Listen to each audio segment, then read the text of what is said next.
Let's see this question. बच्चों यहाँ पे हमें एक सेट दिया हुआ है और बोला गया है हम इस सेट में कुछ एलिमेंट्स हैं 1 2 3, दूसरे सेट बी पे फंक्शंस बनाने हैं और एक कंडीशन हमें सेटिस्फाई करनी है। तो बच्चों ये देखने में तो भयानक लग रहा है, लेकिन ये क्लासिकल प्रोबेबिलिटी का ही सवाल है।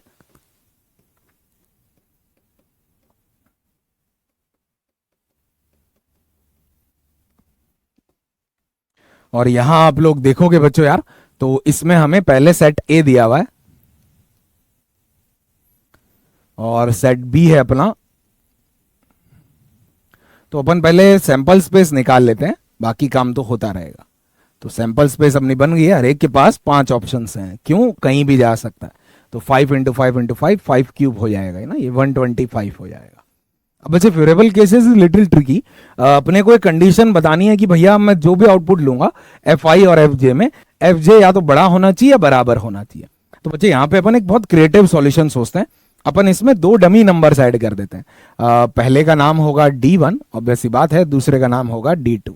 थोड़ा क्लेवरली समझना इससे क्या होगा। बच्चों अपन कोई भी 3 नंबर सेलेक्ट करेंगे ना, मान लो मैंने सेलेक्ट किया 1 2 और मान लीजिए आपका D1। D1 का मतलब क्या होगा, आपके 2 नंबर सेम हैं। कौन कौन से? फर्स्ट वाला और उसके नीचे वाला।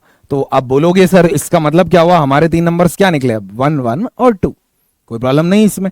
और अगर आप D2 लेते हैं तो इसका मतलब क्या है, आपके 2 नंबर सेम है। कौन सा? सेकंड वाला और उसके नीचे वाला, क्योंकि इक्वलिटी भी अलाउड है। तो बन जाएगा 1 2 2। आप देखिए ये दोनों सिलेक्शंस में आप देखो डिफरेंस क्या है, इसमें 1 1 2 आ रहा है, इसमें 1 2 2 आ रहा है। अगर आप D1 D2 नहीं लेते हैं, मान लो आप 3 4 5 ले रहे हो, तो कोई प्रॉब्लम ही नहीं है। फिर तो ये 3 नंबर हो जाएंगे इंक्रीजिंग ऑर्डर में। इसमें अपने को आउटपुट इंक्रीजिंग ऑर्डर में रखना है, लेकिन आउटपुट सेम भी हो सकता है। तो अगर 3 नंबर हैं, तीनों में मैंने क्या किया, टोटल यहां पे कितने बन गए अपने? 7 7 में से 3 सेलेक्ट कर लिए। अगर D1 D2 आ रहे हैं तो वो बता रहे हैं 2 नंबर सेम होंगे। D1 बताएगा फर्स्ट और उसके नीचे वाला, D2 बताएगा सेकंड और उसके नीचे वाला। आप बोलोगे सर तीनों सेम हुए तो आप D1 D2 के साथ कोई भी नंबर सेलेक्ट कर लीजिए। मान लीजिए 1 D1 D2 किया तो तीनों 1 1 हो गए। 1 और 2 सेम है 1 1, 2 और 3 सेम है 1 1, है ना। और D1 के साथ कोई और नंबर ले रहे हो, आप मान लो 7 ले रहे हो, तो फिर सेकंड वाला भी 7 हो जाएगा।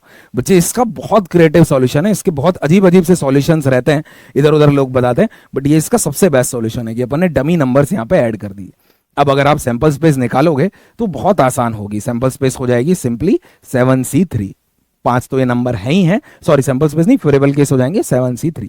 5 तो ये है ही है, D1 D2 अपन ने 2 ऐड कर दिए। इन्हें सेलेक्ट करने के बाद अरेंज करने का एक ही तरीका इंक्रीजिंग ऑर्डर में करना है। अगर भले ही आपने D1 D2 भी लिए तो भी वो एक फिक्स ऑर्डर में ही रहेंगे इक्वलिटी के कारण, और तीनों डिस्टिंक्ट है तो फिर क्या ही कहना, फिर तो अपने आप एक इंक्रीजिंग ऑर्डर आपको दिख ही जाएगा। तो ये सैंपल स्पेस हो गई यार बच्चों। ये कितनी होती है? दिस इज 35 और प्रोबेबिलिटी क्या आ जाएगी अपनी? PA हो जाएगा 35/216। ठीक है, इसे सॉरी 216 नहीं, कितना है 125, इसे 5 से कैंसिल कर देते हैं और ये अपना आ जाएगा बच्चों यार 125 है बच्चों ना। ये अपना आ जाएगा निकल के 7 से कट जाएगा वो, तो ये बन रहा है अपना 5 से कैंसिल कर देते हैं वैसे, ये बन जाएगा 7/25। हाँ ठीक है, तो 20 का आंसर आ जाएगा। तो कुछ खास नहीं यार बच्चों इसमें। अगर आप ये डमी नंबर वाला कॉन्सेप्ट जानते हो कैसे काउंट करना है और इंक्रीजिंग ऑर्डर को कैसे अपन ने इससे सेट किया।